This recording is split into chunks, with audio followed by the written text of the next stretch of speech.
Well, check it out, y'all. We got what you need.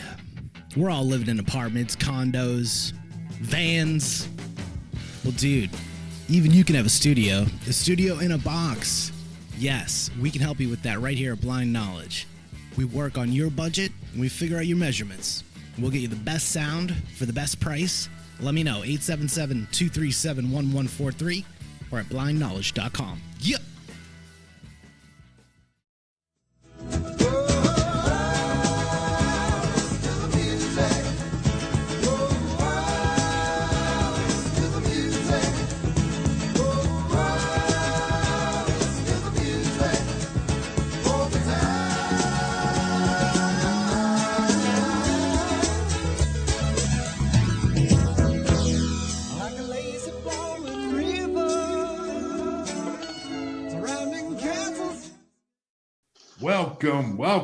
Welcome back to Maniacal Music Musings. And holy fuck, did I miss saying that, Batman?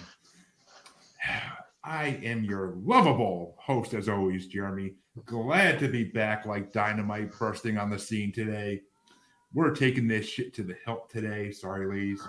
So time for you to bite the bullet while you lay there dog style beneath the piano. And come on, lift up your skirt a little more. Show your world to me. But my co-host, as always, he's a special man. He'll do nobody's dirty business, but you could find him at the graveyard, singing his angel song, looking for a warm place to lay. He'll tell you that you make him lose his mind. The day the voices left him, he didn't know what to do anymore. It was too much. But these days, he found his old lady, and he said, crash into me. I got so much to say. But first, let's go do this two-step and drive in, drive out, because I'm the proudest monkey you'll ever meet. Chancy motherfucking Grave! Hi. Got him! Got him! First one back. It's an awful lot of build-up for a hi. That's the point. He's like, he lays this whole thing out, and I'm like, what am I supposed to do? Like, I'm not going to come up with some, over-the-top, grandiose thing, so I figured the best way to do it is just completely let it all down with a hi. It really is the best thing ever, and then next thing you know, it turned into a thing. I mean, the first time I did it, we didn't even have it planned, and never was a thing we talked about. It was just, oh, this is what we're doing. Okay. It works. You know, it's just an echo. But so yeah, I mean, it works.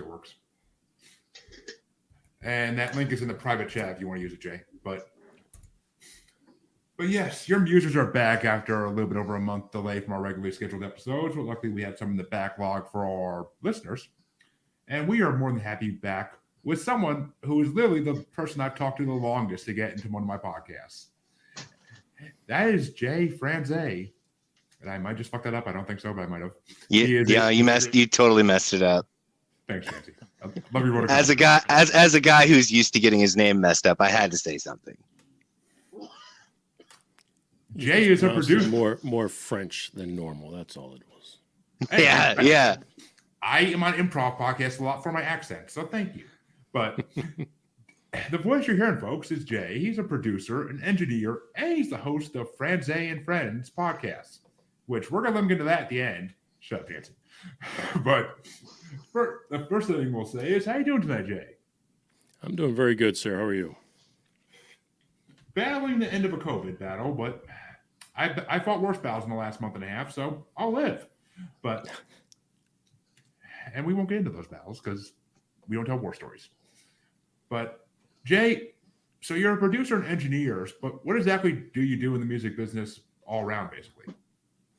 Well, work out of Nashville primarily, and I spent the past 20 of my 30 years in Nashville. We produce country records and rock records for bands that are in and out of Nashville, primarily the country artists that you would typically hear on the radio. And over the past 5 or so years, I've been working primarily with just a production company out of Nashville, and I do all their demo work for them and mix their anything that they consider important enough to try to sell. Nice. Curious though, because we just had another musician professional out of Nashville on, well, before we took our break, but his episode's just dropped. He's from UMC Nashville, Underground Music Collaborative, I think it's called. I don't know if you've heard of them. Never heard of it. They just changed to be EMC. Some other company I think like combined with them. But that's pretty cool. Nashville's a great community. The people that work there are great. A lot of great people, a lot of interesting people, good friends. Yeah, I mean, I just small world. You never know who knows who. I find that all the time in these podcasts that people know people I don't even think they would. But all right, well, why don't you tell us what album you wanted to bring to the show, Jay, and why you wanted to bring it? And yes, I know you gave me a selection of like 5 or 6 to choose from, but you said you put them in the order of importance of what you wanted to bring, so I picked the top one, of course. Sure. No, I chose an artist named Matty McRee. The reason I chose him is I had a chance to work with him on a handful of different occasions, and he just was an amazing guy, great guy. He writes some great music. He's got a really good voice. And his project was something that we did in Nashville. It was recorded at Masterphonics Studio 6, which is right on Music Row. And we got a chance to go in with some of the best musicians in the world. And, I mean, I just loved everything about the project. There's not a thing about it I didn't like. Yeah, right. And I met my wife that way, too. So. Oh, shit. Okay, that's a good reason. Well... If she's watching, yes, it's a good reason, sure. And that's what I was going. My wife is a photographer and a graphic artist, and when I met her, I was working for a production company, and she was doing all of their photos and artwork, and I went ahead and met her when I was doing production. Almost the music Kevin Smith story, kind of. At least in that part, but. He married a newspaper reporter, kind of the same thing. I mean, arts meets media kind of thing. It's kind of the same, only different. Yeah, similar yet different.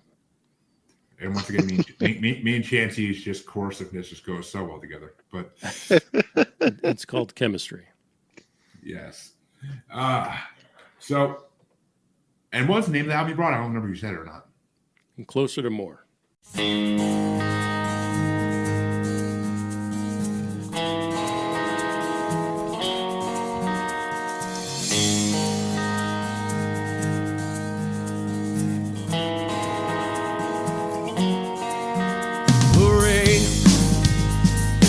All but fast asleep, and now I'm waking up to this.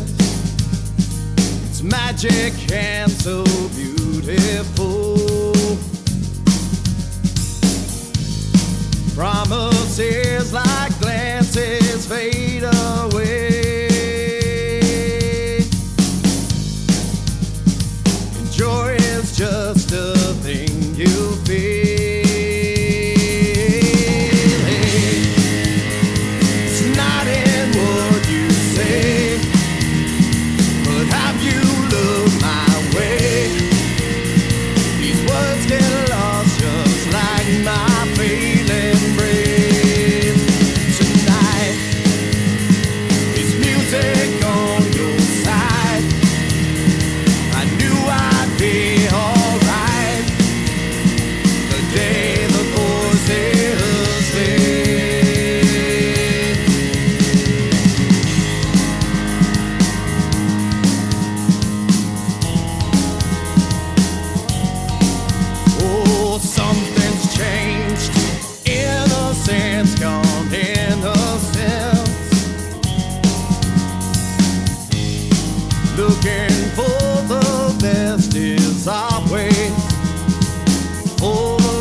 and these pieces just won't fit.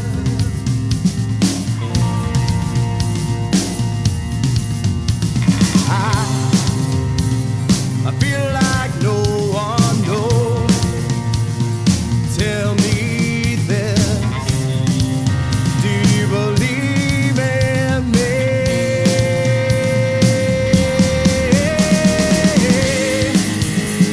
It's not in what you say, but have you looked my way?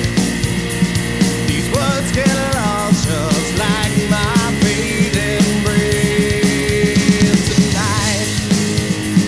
This music on your side, I knew I'd be alright the day the voices leave.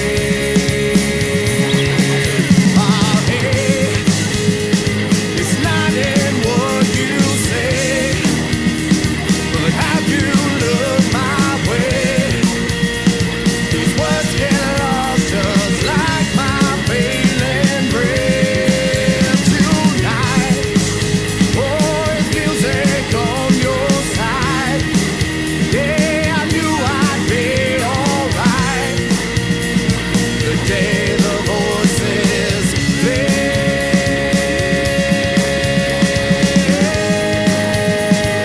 Oh,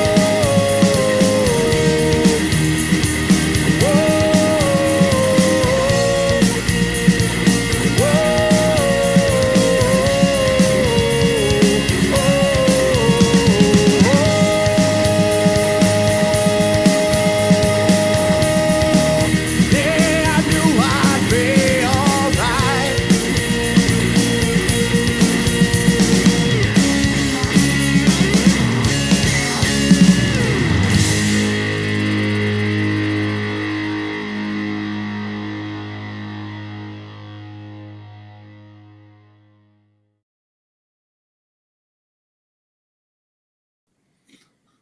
Yeah, closer. Okay, yeah, I believe that's the final song on this album as well. Well, Chancy, I'm gonna let you go first. What did you think of the album that Jay brought? You know, honestly, country's not necessarily my favorite genre. I do respect a lot of the old stuff. Can't go wrong with all the old stuff. The newer stuff's kind of lost me. This one kind of didn't as much, so I kind of liked that element. I definitely liked a bit more of the grabby nature of the music, like the guitar, how that worked out. Like you said, the guy's got a great voice, so that's also, that's also a massive bonus in the situation. I mean, I was able to listen to it numerous times without really being upset that I had to do so. I don't know. I'm not, I don't have anything bad to say about it. Artist goes for, right? Exactly. I felt like I had to struggle more with, another album on this list, but we'll get to that one here in a little bit. Oh, But man. You can tell me going out that way. Come on, man. we'll see. We'll be surprised about it, how it turns out. No, I definitely enjoyed it though, because it was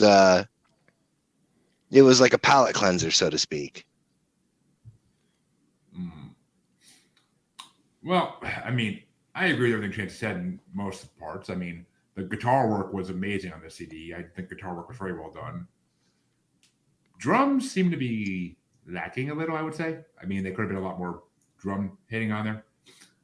Like just maybe some drum solos thrown in. I don't know.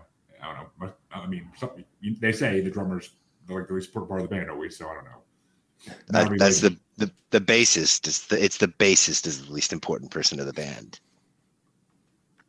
Well, don't all the fat chicks go to the drummer? No. That's not the story that I've heard. And I was a drummer, so But I mean, go ahead, Chancy. You got something on the tip of your tongue. I can see it in your face.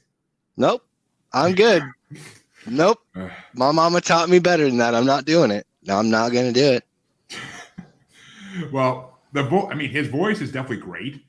I think the lyrics could have been written a little better maybe on some of the songs, because some of these songs I'm like, I could write these lyrics and then people would laugh at them. So, I mean, I don't Well, have the we would voice. laugh because we know you. That's the thing. I don't have the voice. I was gonna say, "Fuck you, Chancy," but Don't church it up. We know you. That's why we laugh. It's not about the quality. It's about the fact that we know you, and we're like, Jeremy, come on, who'd you pay? You didn't write this. You've read my raps, motherfucker. You've heard me. That's what I'm saying. That's what I'm saying. That's exactly my point. Anyway, I mean, that's the only thing I kind of got out of it was like the lyrics were a little weak at some points. I mean, some of the songs I could definitely dig with. Some of the songs I'm just like, no. I mean, to me, the whole thing reminded me of, let's take Buck Cherry and see what he's like when he sounds country. What are you talking about? This is why I need a support group, man. For real. I thought you were in therapy. I am in therapy. Now I'm going twice a month because of you.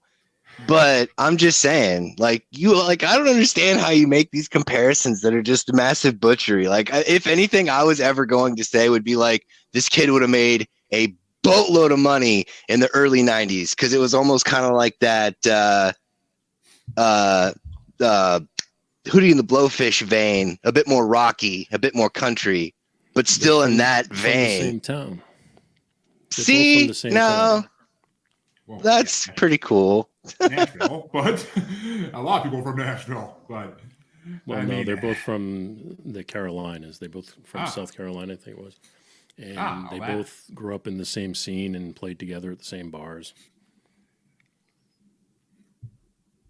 See, that's strange. I definitely picked that up by ear, though. That's kind of cool. That's the fact. I'm going to get to that. I'm still going to get to that. And Facebook user, you got to let the StreamYard use your profile. Otherwise, you don't know who you are. So, Vito, I'm guessing. But I would guess so as well. But, yeah, I mean... And yeah, I got Buck Cherry from The Voice. That's where I got Buck Cherry from. Is the guy's voice reminds me of the singer Buck Cherry a little bit. I still don't.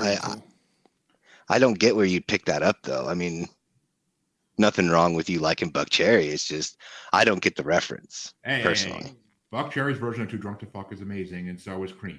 But okay, I'm gonna have to bring that CD now to freaking piss you off someday. But I still have my nuclear option, dude. It's fine. You've already done fucking Coltrane. Fucking nope. It's Sunhouse. It's Sunhouse, not Coltrane. Sunhouse. Whatever. Jesus, man. They both suck. But you already did Sunhouse, and you already did freaking I Wrestled a Bear one. So you're at nuclear option. No, I'm not. I really am not, though. That's the best part. and the scary part is he's probably correct on that. But either am I, Chancy. I have many nuclear options for you. Cottonmouth Kings has about 18 more albums. That's fine. I'll be able to tolerate those. This one I don't. I couldn't even listen to mine. So I mean, that's fine. That's okay though. So Jay, what were your top 5 choices off your own album? I think the second song, the Angel song, is probably my favorite. I like that one. It's got a story to it that is a little deeper than most people would probably think. It's it's autobiographical, where he talks about walking down the shoreline of South Carolina, and he's just drunk and trying to make his way back, and has a run-in with the law and that type of stuff. And there's even a reference to Ice Cube in I think the second or third verse. So I like that song a lot.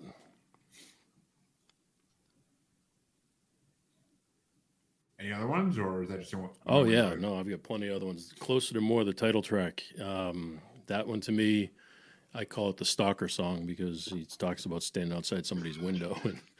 But I just like the feel of the song.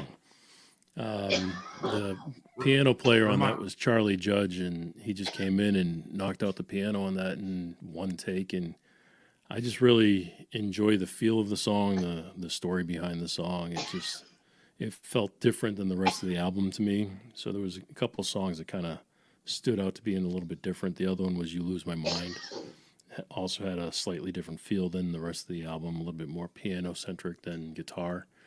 But also, like on the Angel song, you mentioned the guitar player. That was Jim Cristaldi, one of my favorite guitar players in the world. And when he came in and just he plays these parts, even on the Angel song, the solo is not all that long. It's only, maybe 4 to 8 measures long. And he just tears it up and just comes up with something unique. It's not something you would typically hear, especially in Nashville. Nashville has a tendency of playing everything safe, and he didn't play it safe. He came in and really stretched the boundaries of what could be done in Nashville. So I like those things. Stars, the ballad on there, that was my wife's favorite song off that album. I think it was our wedding song, only because that's the album we met on. Makes sense. I mean, what the hell was I gonna say? I gotta re-listen to that freaking closer to me song because I did not pick up the stalker part at all, so I gotta re-listen to that. But I listened to that part while driving, so that's probably. He talks about standing outside the girl's window with a strange smile on his face, looking up at the window as if it was her face, and feeling sorry for the guy that she's currently with. So I mean, it was kind of humorous to me. Oh, okay. I kind of pick up on the person you're with now element of it. I did pick up on that, but all right. I thought it was just like a jaded love song. I didn't think it was, and went that far. But okay, my Juggalo hairs are standing on end, so I definitely check it out. And then the last one there, the song "Warm." I like that. Just the feel of the song, it feels good, and it has a low harmony instead of a high harmony. So when it goes in the chorus, the Jim Cristaldi, the guy that plays guitar, sang the harmony on it, and he just brought it down beneath the lead vocal instead of above.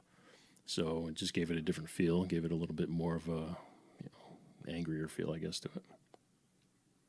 Yeah, well, you actually had 2 of mine in your top 5. Chancy, what were your top 5 though? He had 4 out of my 5. Yeah. Number 5 was "You Lose My Mind." Number 4 was "Stars." Number 3 was "Closer to More." Number 2 was the Angel song, and number 1 was "The Day the Voices Left." That's a special song within itself. That's the song that we met on. He came in to record that individually. It was recorded as a single, and it was released as a single. And then because of the traction it got and the attention it got, it gave him the ability to come in and record the rest of the album. Nice. Nice. Well, actually, that kind of ties in then to my top 5. But actually, before I do my top 5, why has he only put out one album? That's my question. Because that album came out like, what was it, 10, 11 years ago now? Yeah, it's been a while. He does have a second album out that we did as well. We did that one in Nashville as well, but it was done slightly different. A different group of musicians. And it's really good too. I enjoy it. I wrote one of the songs on the album. So I kind of have a stake in the game on that album. And it's great. I love it. My wife did the photography. She did the graphic design on that one as well. So a lot of connections there. I just like the rawness of this first album because it was his first album, and he went in the studio. He sang all those songs. He only sang through them 2 times, and so there was no trickery. There was no tuning or fixing or doing any of the stuff that people do in Nashville. The guitar player and the piano player and drums, and they were all really great guys and really great musicians, but they came in and knocked it out quickly because there was no budget. There was a very low budget for that first album. And it wasn't until the traction of the first album where they could actually afford to do a second album. Then the second album is more polished. It's more of your traditional sounding Nashville stuff, a little bit classier. Well, the reason I asked that even because the second album must not be on Spotify. It's not for whatever reason, and I don't know why. I wish it was because, like I said, I wrote one of the songs on it. It'd be nice to have it on there. Huh. Interesting. Well, I don't know why the first one would be, but the second one wouldn't. If anything, I would expect the second one to be and the first one not to be. But. I mean, I don't know. I don't know if he changed his name or whoever, if he signed to a label or whatever. They don't have a deal with Spotify or something. I don't know. Politics and music, I have no part in. Yeah, you don't want any. It's not fun at all. Truer word had never been said. But my number 5 was actually The Day the Voices Left. So that's why I said tied in, because that was a really good song. Seems to be. I almost had I almost had a feeling that it was going to be like about someone overcoming mental health disorders, but I guess kind of like what the title of the song gave me an idea of. But then when I got to it, I'm like, okay, not what it's about, but still good. It's still good. My number 4 was 115 because the guitar in the beginning of that song is banging. That's why it's the first song on the album. Yeah, you need a banger for an opener. But number 3 is "You Lose My Mind" because that song is. I like what it's saying. I mean, the lyrics are on Spotify, but I can understand his lyrics for the most part, at least. It's got a cool feel to it. Yeah. Number 2 was "Warm" because I love that song, but I mean, the one lyric, "Can you be warm without my love?" Like that kind of had me like laughing almost because it's like that is so cheesy. It's so freaking cheesy. Like, can you be warm without my love? Like it's. Like it makes me think of freaking Kirk Van Houten song "Can I Borrow a Feeling?" Like that's what it brought to my mind. But I only laugh because when we were recording that album, we're getting grief because the lyrics were outside of the realm of Nashville. And then when you're outside of the world of Nashville, people are like, oh, those are very Nashville-ish. And I mean, that's I grew up in Boston. I did all my recording up in Boston, New York before I moved to Nashville. And people in Nashville said, "Oh, you're too New York for us. You're too rockish for us." And people in, New York say, "Oh, you're too country for us." It's just crazy that the duality between the two. Of course, I mean, and yeah, we don't out here in the East. We don't do. I mean, actually, that's not true. A lot of people do country out here. Everybody in my family except me likes country. So yeah, I can only do certain country songs. I can't even do get into it till I moved to Nashville. Well, yeah, when you're immersed in it, I think you won't have a choice, really. It's kind of like you're brought into the cult and fed some of the Kool-Aid, and you're just like, all right, I have to go along with it now. But I will say, too, that they're the best musicians I've ever been around in my life. I respect their skill. No doubt about that. Yeah, I mean, they don't play what you want to hear, but yeah. Oh, exactly. To be fair, they'll play whatever you tell them to. Oh, I mean, a musician needs money as much as anybody else. But number 1 for me was the Angel song. Because I matched up with you and that Jay perfectly. Because the Angel song was like beautiful, like, and I think that's where I kind of came into Buck Cherry too, was that song because it sounded like lyrics he would write and sing. Because like, I really like that song. All Buck Cherry's music is about heartbreak and like women he's lost and stuff, or just pure sex. And the heartbreak ones that reminds me of that. Yeah, basically. But the heartbreak one's what reminds me of that song. Yeah, that song to me, I love it. I mean, and I didn't really get it till I sat down with him in the studio and talked about it. I mean, to hear the true story behind the song, what it was really all about, and what he truly went through. I mean, he was going through that. So to me, at first, listen to the album, or even when we were in the studio, it wasn't my favorite song at that time. But from multiple replays, it's become my favorite on the album. And also, too, if you go back and catch that reference to, I think it's Ice Cube, but if you catch that reference, there's a little album scratch in there and talks about him. It's kind of a cool little thing that was slid in there. I'll have to go back and listen for that. Yeah, I mean, I honestly can't say any of the songs on that album got put in my songs list, but I definitely have to go back and check out a few of them now because details about the story behind them always helps. And I really couldn't find anything on the artist online. I Googled them even, and all I had was different sites that had a CD. It didn't really have any bio info or anything. So kind of hard to find. It's crazy to me. He played at Foxborough Stadium. I mean, that we drove up there to go to Foxborough. I mean, oh, really? He had everything. I mean, everything at the tip of his fingers, and just didn't do anything with it, or at least not as much as he should have. Yeah, well, if you count the amount of times it happened in the music industry, and you had a nickel for every time, you're pretty rich. So, but I was happy going up to Foxborough. That was a cool experience to be backstage there and go around and meet everybody. And I mean, that's the Xfinity Center. It was Gillette at the time. Yeah, that's the Gillette. That's the Xfinity Center next door, right? Or was it actually at the stadium? It was at the stadium. It was at the football stadium. Okay, I mean, yeah, I've been to Gillette years ago for games and whatnot, but I've never been there for a concert. I've been to the Xfinity Center down the road, but yeah, it was cool experience. Well, let's get a little palate cleanser here and go with Chancy's album next, I think. So, as I normally do, whenever I get the choices between the guest and Jeremy, I will go to my like songs list and I hit random until I find something that falls into the vein of either the guest or Jeremy, or sometimes even both. And I landed on, probably like after the fourth shuffle, The Devil Makes Three with their debut album. But thank you, Jack Daniels. Oh, number 7. Tennessee whiskey got me drinking in heaven. And angels start to look good to me. They're gonna have to deport me to the fiery deep. Oh, thank you, Jack Daniels. Oh, number 7. Tennessee whiskey got me drinking in heaven. And I know I can't stay here too long, 'cause I can't go a week without doing. And I actually saw this band live, which is what got my attention for them in the first place.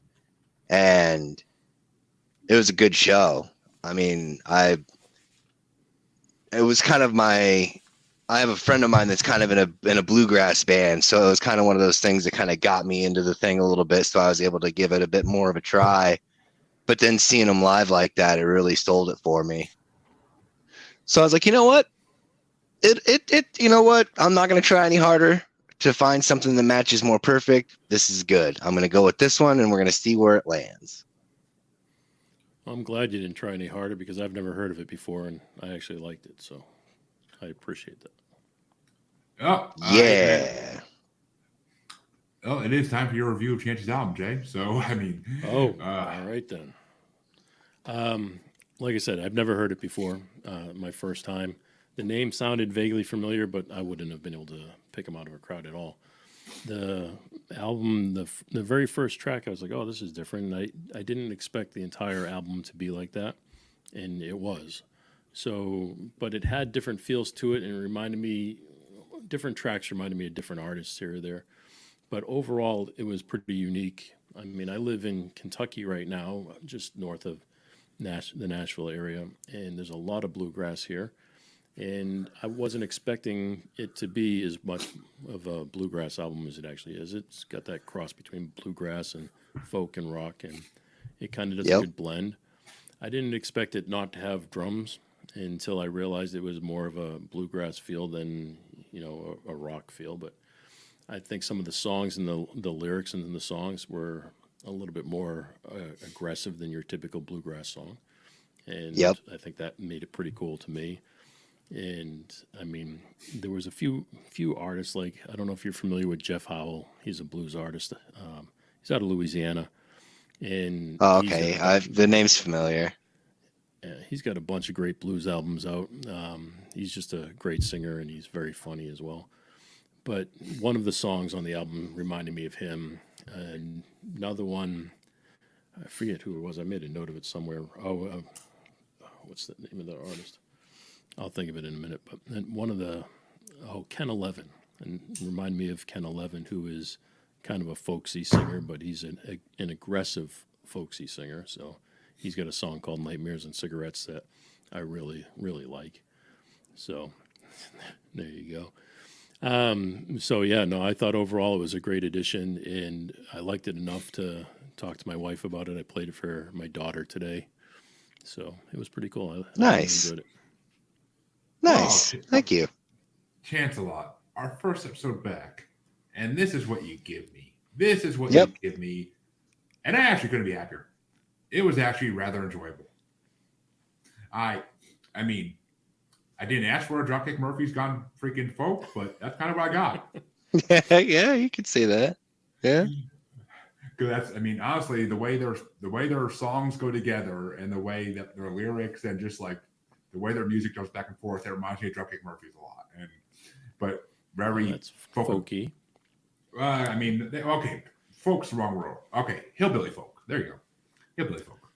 I kind of felt like I should be drinking a bottle of moonshine while I'm listening to this album, but resembles that remark. And honestly, like, the fact that it came out in 2002 kind of shocked me. I'm like, this sounds like it should have came out in like the 60s or 70s. Like Yeah, that's we kind of did like pick the feel some I old got. albums. Yeah. I didn't think it was that new even. I thought it was like 60s or 70s when I first started hearing some like snippets of songs, and I was like, and I looked at the date, I'm like, oh, okay, I guess. I mean, the double mix 3, that's one of my favorite like phrases. That is you. I mean, Marilyn Manson has a good song with that in it. So, which if I knew you were bringing this CD, I actually might have brought that just for shits and giggles. But totally would have been a genre bust, but still, I would have went with it. But yeah, overall, I actually enjoyed it, and I got 2 honorable mentions on, so I definitely enjoyed it like enough to like it and actually consider it. And it was just, it's different. I don't know if I actually heard any of the songs on it or not. I don't think I did, because it's just not something I see myself driving down the road listening to. I mean, I don't live in no urban areas anymore, but if I did, I would definitely roll my windows up and listen to that. But I mean, yeah, that's when you got to switch over to freaking hops and blast it. But yeah, I enjoyed it somewhat. But Chancy, what were your top 5 of your album? So number 5 for me was The Plank. And then number 4 was To the Hilt. Number 3 was Nobody's Dirty Business. Number 2 was Graveyard. I love the cadence on that. Just, it's great. It just it's such a good cadence. And number 1 for me was actually like the first song of theirs that I ever heard, and it just hooked me instantaneously. And that was Old Number 7. Mm-hmm. That's the one that reminded me of Ken 11. Nice. You just named like 4 of my top 5, but yeah, okay. I mean, nice. Well, you know. What were your top 5, Jay? All right, forgive me. I'm gonna have to look at notes because not. Oh, you're good, man. Chancy's notepad's huge. Yeah, I got a whole notebook that covers every episode that we do. Yeah. Someday we'll get it all. Filled one of these today. Someday we'll get it all nice and what do you call it? Plasticed up and hanging on the walls in our museum, Chancy. There you go. Laminated. Shadow box. Laminated. That's the word I couldn't think of. Thank you. All right, my number 5 was 10 Feet Tall. I love Nice. The bass line. Yeah. It kind of had a country feel to the bass. The voice was much deeper than typical, and then it had a second vocal come in that carried the traditional note that would be in that song. So it was a little bit different because of that. I did enjoy it, and I put that one as number 5. Number 4, I put Nobody's Dirty Business. To me, it started off with a 50s vibe, and it had an upright bass that was, I mean, as a folk tune, a lot of it's got upright bass, but it was really noticeable that it was an upright bass, kind of give it a different feel to it. Had flat wound strings, which kind of give that rubbery sound to it. So I enjoyed the feel of the song. My number 3 was Your Old Number 7. Nice. So I did like that. Like I said, it reminded me of Ken 11, which I enjoy Ken 11, so that was good. It was a little sloppier and a little bit loosier than the rest of the album. Kind of flowed a little bit. The folk music in general kind of flows. They don't play to a click track, so the tempo speeds up, slows down, speeds up, slows down. And I like the live feel of music like that. Especially being out of Nashville, music's not like that. And even rock music these days is played to a click track and everything's fixed and computerized till it's, just the life is sucked out of it. So then my number 2 was For My Family. I enjoyed a handful of things about it. The story was cool. I did like that part. It was one of the ones that the story was a little bit more pronounced, a little bit more of a commercial feel to the story, but I like the effects in the song, the use of reverb, the use of delays in there, had a more traditional feel to it. And then my number 1 was, I believe, your number 5, and that's The Plank. I think nice. It was a great song to open with. Had a great beat. It hooked me in. I mean, that's the one where when I first heard it, I'm like, I don't know what's going to be coming next after this song, but I enjoyed the first song. And then, side note, it kind of let me down for the second song. The second song to me wasn't as good as the first one. I think the first one really hooked me and grabbed me, and I was anticipating the second song to be just as powerful, and it wasn't. But then the third song, which was 10 Feet Tall, brought me back into it again. And I feel like I had an every other song feel to the album, where I liked all of them, but every other one was really strong to me. So that's my top 5. Nice. And hi, random Facebook user. Please go stream and use your profile, folks. I'll be back. Yeah. But it's funny, actually. I didn't. At 10 Feet Tall, I didn't put it on my list even, but I did like that song to some degree. Like, it was, as a tall guy, I kind of respect that song. But, but as I said, I had 2 honorable mentions for this CD. And first honorable mention was Beneath the Piano. Just something about it, the way it flew. Number 6 was The Bullet, because I like any song that has to do with that type of topic. And oh, hey, what's going on, Shannon? Sorry, I didn't realize it was you. But number 5 was To the Hilt, because the ironicness of that name just had me laughing. But number 4 was Dynamite, because that song was banging. Like, the whole the flow in that song was freaking banging. That was my honorable mention. And number 3 was All Number 7, because you got to love a song dedicated to JD. Come on now. Who doesn't? Especially in Nashville. Oh, yeah. And oh, yeah, I didn't have the Plank on my list either, but I got to say, the Plank reminded me of like an Hailstorm song, Chancy. Interesting. Hailstorm's one of my favorite bands. Oh, no. I should have fucking brought Hailstorm. I didn't even think of them for this. Oh. I just want to point out, it was on the list of CDs I sent you, sir. Was it? I totally overlooked that then. Yeah. Wait a minute. No, I saw. No. Hailstorm, not Hailstorm. No H. Really? We're splitting hairs here? I didn't know there was an Hailstorm. Yeah. Hailstorm with no H is a pirate metal band. Okay. It's good. It's I take it. I like them. I mean, I wouldn't say every song they do is amazing, but I like. It's all right. I'm gonna make note of it. I'll check it out. Their one CD I brought on this, the one with Mexico on it, like that CD is amazing. I think it actually is just called Hailstorm. I think it was their self-titled album, but I could be wrong. I still like Hailstorm. I still think they were a good choice. I was gonna say, oh yeah, I mean Hailstorm is Lizzie Hale. Of course, it's freaking good, and she's gorgeous. But she's gorgeous. She's a super nice person. She lives in Nashville. I had a chance to work with her a couple times. Very nice. Nice. And number 2 was Nobody's Dirty Business, because I like the message in that song, and kind of ties in because my number 1 is Graveyard, because I love the haunting ass lyrics in that song. It reminds me a lot of the music I like, and I love the freaking line "leaning on my shovel in this graveyard of dreams." Like, that's poetic as shit to me. So,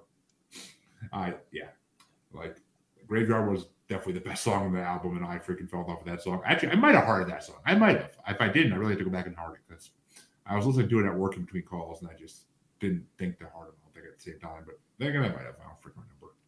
It was a busy day. But so that's what I thought of your CD, Chancy. Like I said, it was not bad. I've been far more disappointed by you on other shit. So you know how it goes.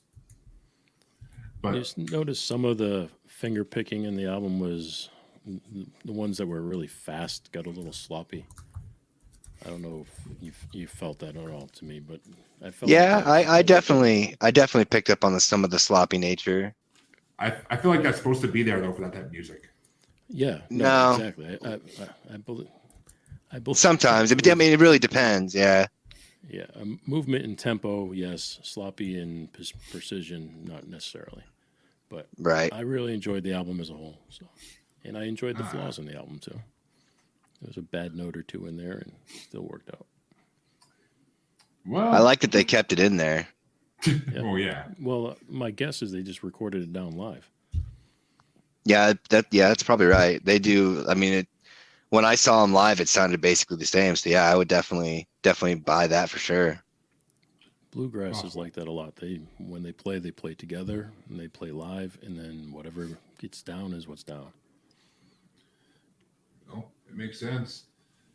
But let's go in a different direction completely, and we'll finish the show back with an encore of my album, which, funny enough, for a long time I've been threatening Chancy with this album, and when I heard your CD, I just couldn't help but think, I really don't know I literally looked through like 7 screenshots I have from my old iTunes account of all the artists I listen to. And I'm like looking through like, no, none of these are matching up in my head. And then I got to this artist and I was like, you know what? This artist kind of does match it in some ways. Some of the same from the vocals is mainly where I got it, because I listened to snippets of your different songs on your album just to get a quick feel for a lot of them. And sometimes that can be all you need. Sometimes that kind of fucks you over in the long run, as Chancy found out with a certain band called Bass Nectar. But which if folks listen to the newest episode that's out in the podcatchers, they'll hear what I'm talking about. But or maybe they won't. I don't know. Depends if you listen to it and you know what happened in it.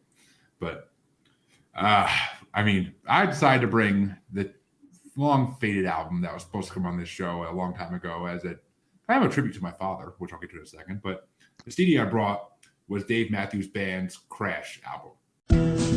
Sweet like honey to my soul, sweet you rock and sweet you roll. Lost for you, I'm so lost for you. Oh, when you come crash into me, and I come into. And I am not a Dave Matthews Band fan by any fucking means. I am a fan of this album because this album my dad had in his car sale shop, and it used to play through the rotation and get to the CD and play the whole CD through pretty much on almost at least every other day basis. So I heard this album a lot growing up and heard a lot of things in it that an 8-9-year-old shouldn't probably hear, but I heard it's a young boy's dream, you know. But I listened to this album a lot, and my dad loved it. I didn't hear it in this version, but on the actual CD version he had, at the end of one of the songs, you could hear Dave Matthews actually like laughing, and he just says like, "That was the shit." Like, and I didn't hear it in any of the versions I listened to on Spotify though, so I'm like, I don't know if they took it out like when they put it on digital or not, because he now is more popular. But 96 when he put out this album, he wasn't exactly the college band. Like, he wasn't like the college frat boy band that he became in the early 2000s. Also from the Carolinas, right? Off the top of my head, I have no freaking clue. I never really looked that much into Dave Matthews just because I Believe so. mean, it's funny enough on Spotify that the title song from this CD is still his number one song. So that tells you something. But I mean, I never can get into his newer stuff where he plays for college students now, basically. I couldn't get into it. This CD though, it's nostalgia, and it's just, I think it's a great CD. I mean, it's jazz rock combo, and it's freaking amazing. Like, his saxophone player is freaking incredible. If you see him in like the music videos they did for this CD, like some of the stuff he does is unbelievable. And he looks like a cool motherfucker to hang out with and smoke a joint with. But just his band and everything is from the Carolinas, but he's from South Africa. Oh, well, that explains the accent a little bit. Okay, I never knew that. But I mean, his voice is unique, and that's another reason I love him, is because that freaking, his voice on this CD at least is just, the way he goes back and forth is just amazing. So that's, I mean, to me, it's kind of a tribute to my dad to bring it, but it also was one of the only things I could think of to match up with the band I chose for you to bring, basically. But, well, Jay, what did you think of Dave Matthews' Crash? I have mixed feelings about Dave Matthews. Had a chance to work on 2 of his projects, so familiar with him, familiar with the projects. One of them was live at Fenway Park. So that was pretty cool. Being a Bostonian, that was pretty cool for me. When he first came out, I really enjoyed the different feel of his music, but then as time went on, everything was very similar, and it didn't really have too much variety to me. And it kind of grew old after a while. But I think that's what I was saying. That's exactly what I was saying when like my feelings for him. Yeah, I think overall, by far, it's the most talented. You know, I mean, these guys are incredibly talented. They play as tight as can be. Their time signature changes in the songs are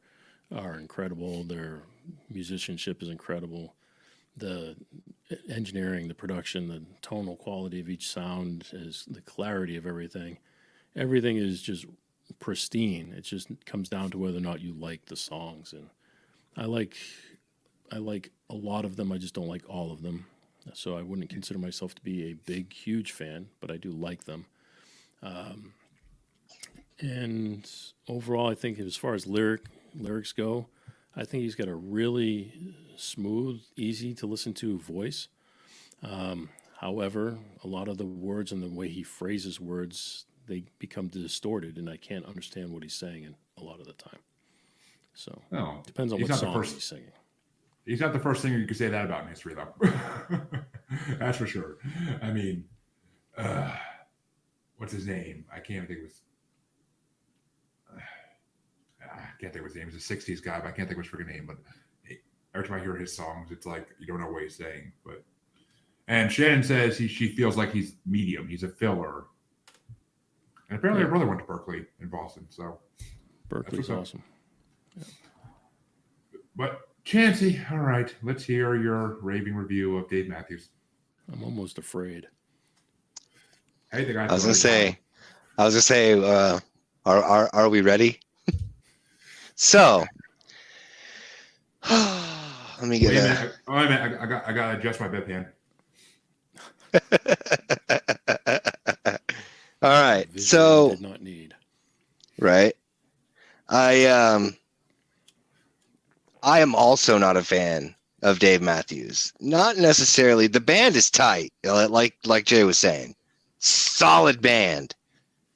However, my biggest problem was that I got burnt out on Dave Matthews because all my friends, got shit-housed on beer and bought fucking acoustic guitars and fucking thought that they were Dave fucking Matthews.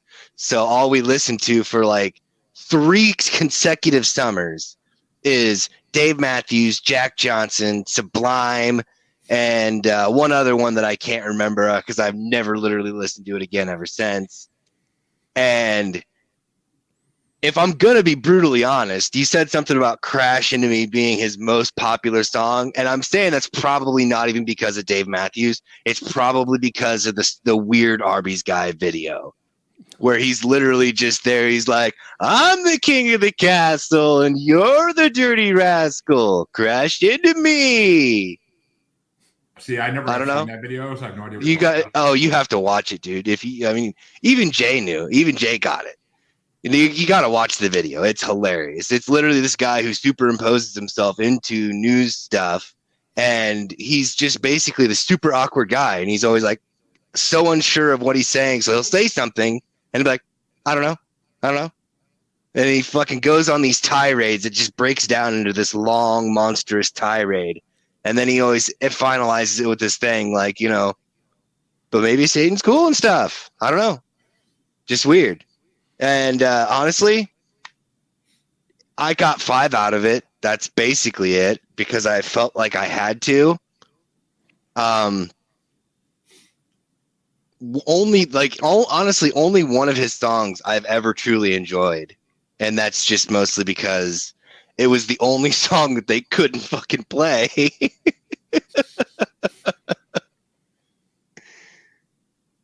So yeah, there's my scathing.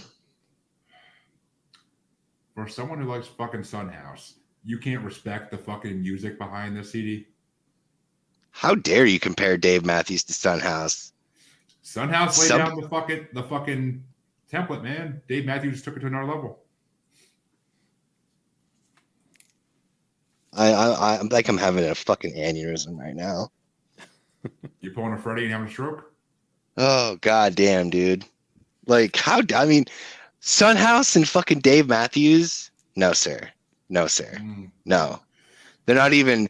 Ironically enough, with him being from South Africa, they're not even in the same fucking continent, let alone ballpark, parking lot, zip code, area code. None of it.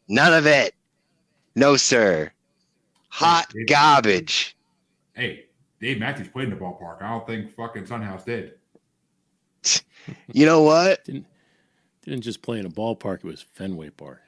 True. It's Fenway. Royalty among Bostonians. Well, that's fine. That's all good and fair. But I mean, New Yorkers where I'm from would love to burn it, but that's a different story. But, Yeah, well, my family's from. but that's okay. I was the only kid. It's okay, Jay. I was the only kid in a Yankee family that was a Red Sox fan, and I went to Yankee Stadium wearing Red Sox shirts and hats. And I'm alive to tell the story. So, yeah, my family is from New York, but my father went to school in Boston and stayed there. So I was born and raised in Boston. So my whole family is all Yankee fans. Oh, there you go. We got something in common. Literally, my family that's lived in Massachusetts for 30 years now is still Yankee fans, even though they don't really watch games anymore because they don't play Yankee games up here unless they're playing Boston. But I survived Yankee Stadium in full Red Sox attire multiple times because no one wants to fuck with the 300-pound kid. Good way to lose an eye. The Red Sox came here in Cincinnati, and I went to see them play the Reds. And I went in my Red Sox gear, and my wife's like, "You're going to get us killed." I'm like, "Nobody's going to care." And we went there, and there was more Red Sox shirts and hats than there were Red stuff. Well, I mean, it's the Reds, but I mean, it's funny because my brother actually went to a Little League game in Massachusetts in Yankee attire, and my aunt actually had some adults tell her at the time because he was a kid. They said, "You better make him go change his shirt, or he might not make it out of here." Just shows who the more aggressive ones are, but just saying. It is a pretty big rivalry. Oh god, yeah. Oh, trust me. In 2004, when Red Sox finally fucking won that shit, I went to school the next day in a freaking in a freaking t-shirt, written up Red Sox shit all over it, 2004 champs and everything. Oh, the amount of dirty looks and freaking shit I got thrown at me. And I hung that shirt on my wall for many years after until I eventually went to college. But, well, I actually had 4 honorable mentions for this CD because this CD. Of fucking course you did. Of course I fucking did because this CD is a banger, dude. Like, oh god. You know how many songs I heard on this shit like over the last 2 days? I actually listened to this twice and I added a song in because I could not put it in. And actually, this album's a banger, all right. It's like banging a teener of salt water in my fucking nutsack. Hey, I can make that happen. Another Vito. image I didn't need. Vito, make that happen, buddy. Make that happen, okay? I'll give you some presents when I come down to visit Chancy finally. Fuck. Let's get your garbage out of the way here. Get your kids out of the street before they get hit by a car. My kids are safely in bed, thank you. Well, not your literal children. Jesus, man. I don't want your literal children to get hit by a fucking car, man. Come on. Need to clarify, Chancy. Need to clarify. But my first honorable mention was Say Goodbye because I kind of like the message behind that song. Number 8 is Line Our Graves because the freaking and a lot of these are going to be for saxophone, but the saxophone in that song is amazing. Number 7 is Proud Monkey because the title makes me laugh. And because the lyrics in it are actually really good as well as like the whole song's amazing. Number 6, Drive In, Drive Out, another one that's based off the music and the lyrics a little bit, but mainly the music, just the way it opens with that freaking like guitar and saxophone hitting, like it's perfect. Yeah, Number 5 is hits at the beginning of that song. Yeah. And when his band goes hard, they go fucking hard. Like there's no in between. They're either doing a soft song or a hard song. And there's no in between for them really.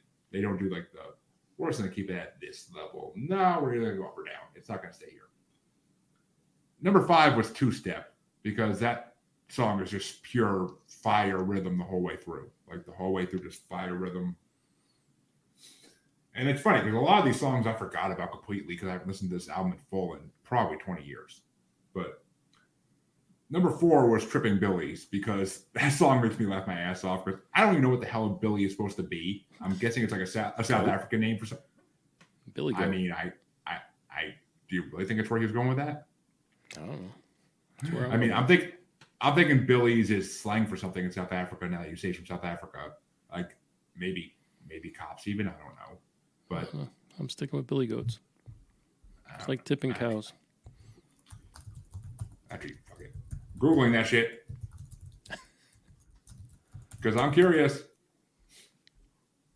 That song had some good horns in it, drum fills. I mean, It did. It was kind of like a fun song. Like it almost reminded me of. I mean, I hate to keep bringing this up, but it almost reminded me of Dropkick Murphys in a way. Like some of their like party songs. Like that's kind of what it reminded me of. Number 3 was the opener because it's a one fucking hell of an opener. So much to say. Because that's one of the 3 tracks I actually remembered off the album completely. Number 2, of course, is his most popular song of all time, Crash Into Me. Because the lyrics in that song, even for an 8-year-old, 9-year-old boy hearing it, are just like memorable. Like you just remember that song always. I could not hear about Dave Matthews for 10 years, and that song was always in the back of my head. Like, I mean, Hike Up Your Skirt a little more, Show Your World to me, like that. When I was 8 years old, that opened my mind to a whole another idea of what could happen in this world. And then number 1, of course, is, in my opinion, Dave Matthews' best song of all time, and that is Too Much. Because as a fat kid, that song described me in my 20s perfectly. I eat too much. I drink too much. I'm too much. And a lot of people on podcasts would probably agree with that statement. But I mean, and plus, the music video for that song is freaking trippy as hell. Like, it literally looks like it's supposed to be like the Blue Man Group or something in that video. Like, it's just people going, like, these gray painted humans, like, doing all this weird shit while, like, him and his saxophone player in the video just, like, dancing around while singing it. Like, it's, and the sax in that song alone, don't even get me started. Like, the whole, during the chorus, the whole freaking rhythm of it is just, oh my God. Like, I could listen to that song on repeat for 5 hours straight and not get sick of it. And it's just a musical masterpiece in my mind. But Jay, what were your top 5? All right, let's see here. Where's my number 5? Number 5 was Too Much. Oh, motherfucker. I enjoyed the horns. I enjoyed the way the vocals fit in the song. I thought it was tight. I thought it was clear. I liked the way the guitars were panned out and the use of the stereo image. I liked the drums, and it had a very syncopated beat to it. The pre-chorus was kind of different than stuff they've done on other stuff, and then it had use of percussion in it, so I liked the percussion. They're a very heavy percussion band, which is another thing where he may have gravitated from South Africa, but I enjoyed that one as my number 5. Number 4, I have Say Goodbye. Again, different instruments. There was a use of a flute in there, congas, and other percussion. I did enjoy the space and the feel of the song. As far as the production goes, it was fairly sparse.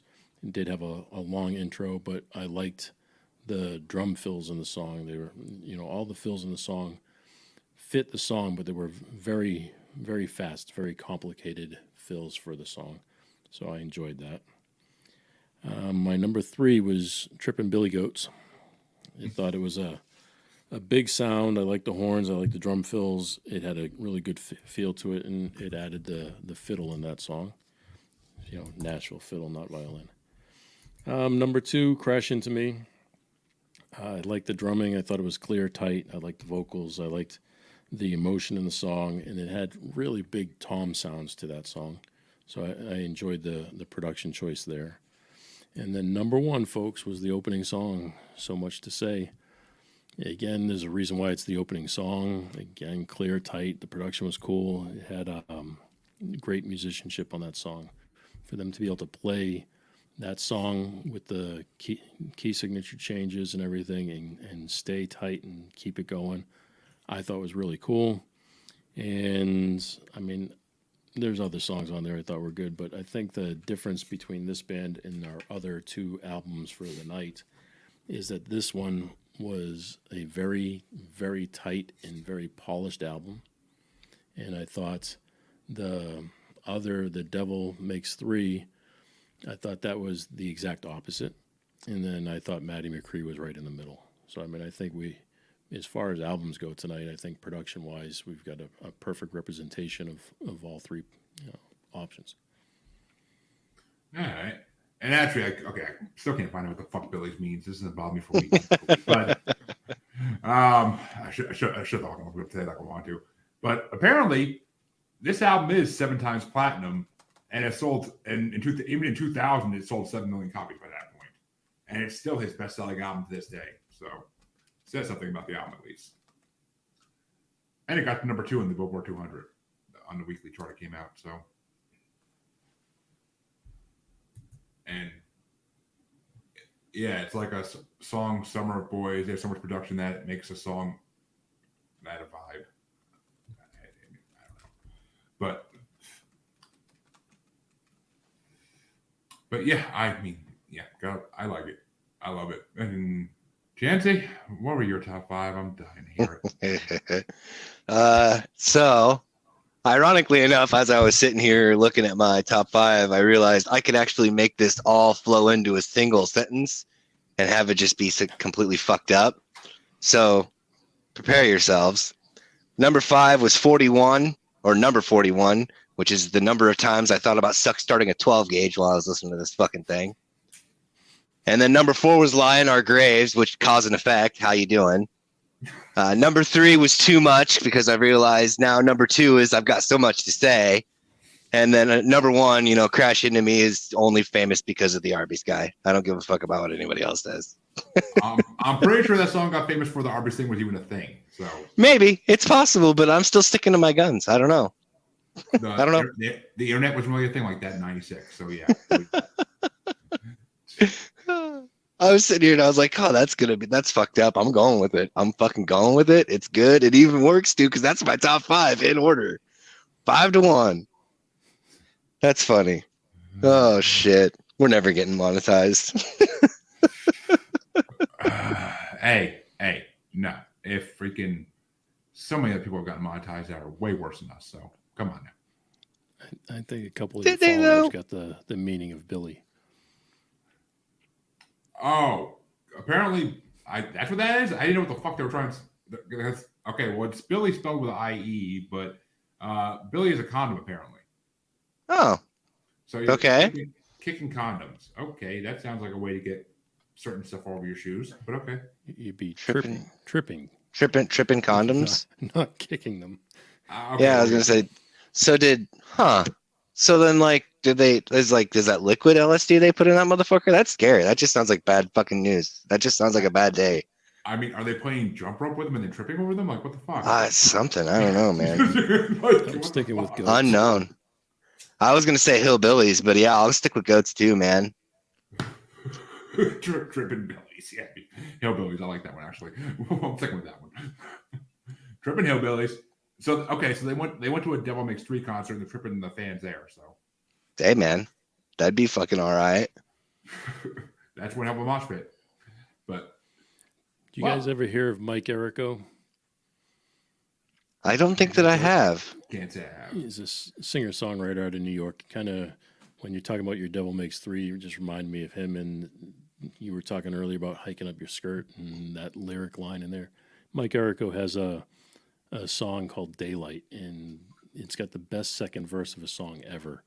So if you get a chance, just YouTube up Mike Errico Daylight and listen to the lyrics in the second verse of that. It's just amazing. All right, challenge accepted. And actually, and the Crash album was actually recorded in Bearsville, New York, which is right by Woodstock, New York, which is right where I grew up, kind of, and have family. So I actually know that town very well. That's interesting to me. I wonder if my dad actually, I don't know. My dad was in bands, local bands. So I wonder if he actually knew that and that's what got him into it or something. But I don't know. That's why Dave Matthews. There. Oh yeah, I have my dad's aunt lived in Woodstock, so I've been to Bearsville multiple times in my life. My family's from Albany, upstate. Oh, okay. But I went to Woodstock. I had a couple guitars made from a luthier in Woodstock. Oh, is it who I'm thinking of that was also a musician? It was Michael Tobias. Oh, he's he was an incredible bass player or bass manufacturer, luthier, whatever you'd like to call him. Okay. But he made me an electric and an acoustic bass. He's just amazing. Oh, okay. I'm sure if my dad was alive still, he would know the name. I know that for a fact. But no, there was a famous artist out of Woodstock that my dad actually went up to his home amphitheater and like listened to him play a couple times. He passed away back in the 2010s. I forget his name. I can never think of his name, but then when I see like someone with a random with a shirt with his name on it, I'm like, oh yeah, I know who that guy is. But I can never think of his name when I'm trying to. It pisses me off always. But a lot of people know him. He's a famous classic rock musician. I can't think of his fucking name though. I never can. So Jay, why don't you tell us about your podcast a little and what it is, and then just tell people where they can find you. Sure. The Jay Franze Show, and it's a podcast where we take a deep dive into the entertainment industry. I bring on people who work in the music business and TV, film, and we just talk about what goes on behind the scenes. So how they get started in their career, what it's really like. We had a rock band on that talked about the truth behind having a record deal. We had a lady on who discussed I asked her what it was like to win an Emmy, and she actually says, I can also tell you what it's like to lose one. So she told me the stories about winning and losing Emmys. So it's just a deep dive, hour-long conversations with people who work in the entertainment industry. It's really fun, a lot of interesting stories. Love to have anybody stop by and check it out. You can visit me over at jayfranze.com. I'm sure lately you guys have been talking a lot about the strike going on. We're not allowed to talk about the strike. Really? It's funny. Depends on who comes on the show, but yeah, like people aren't allowed to talk about, they're not allowed to promote any project they have going on. They can talk about their career, how they get started. They can tell the stories of what it was like on things they've done in the past, but they can't promote anything they have coming out. Oh yeah, NDAs and all that, I'm sure, but well, it's the strike. If it wasn't for the strike, they'd be able to, but because of the strike, they're not allowed to. It's against the union. Well, makes sense. I mean, we have someone coming on this show that I actually had to sign a SAG-AFTRA waiver for her to come on. So she's a comedian, and I had to sign all these freaking papers and basically felt like I'll sign my soul away to get her to come on. But I went through it. That's actually, and for all our listeners, that's eventually going to be our first ever comedy album episode. But which we already picked our albums for it because she picked her own album and me and Chancy picked our albums for it. But you'll find out more about that when it comes around finally, because I'm still waiting for her to get back to me to reschedule. So Chancy, where can they find you after all this time since the big C didn't take you down? I'm in the same old places, Facebook under my name. Good luck finding me. This is the only hint you're gonna get. On on Instagram and TikTok, it's the Red Eye Roundtable, and on X, it is Red Eye Pod, and then of course here in this glorious little Void. talking head box. Rectangle. We call it the void. But you can also find both of us on Facebook as Unapologetic, Untamed, and Uncensored U-Cubed Podcast Collective Facebook group, where this is live streaming every Tuesday, and any specials we do. And you can find us on Twitter and the Gram as @JuggaloBastard. And you can find us on TikTok as @JuggaloBastard Podcast. And you could find us on YouTube as Maniacal Music Musings to see past episodes. Or you can find us streaming live on Blind Knowledge Network on YouTube, because all knowledge was blind until Chancy realizes that Crash is a good album. So everything's still blind. Good luck, fuckers. And we will be back next Tuesday with another regularly scheduled episode with a voice you may recognize, because next week we are getting Malachi.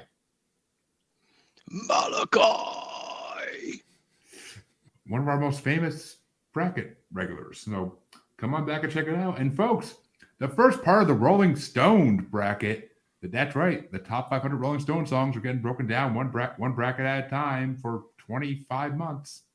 And the first part's coming up October 19th live. So come check out our panel and see. And these aren't even the best songs yet. So they're good. They're all good songs. Don't get me wrong. I'm pretty sure all 500 of them are pretty damn good songs. I mean, maybe not to me, but to people. But we'll see. We'll see which ones make it to the grand finale, where the first and second place winners of all 25 parts will be facing each other for the grand tournament. And remember, we're Rolling Stone because fuck Rolling Stone. And also coming up this month, hopefully, the Iggy Pop and the Stooges artist bracket will be coming back this month, hopefully, so we can move on to a different artist in October. So, working on scheduling that soon. And until next time, we've been your musers. And remember, just because you like something doesn't mean everybody else is going to like it. Learn from Chancy's mistakes. Have a good one.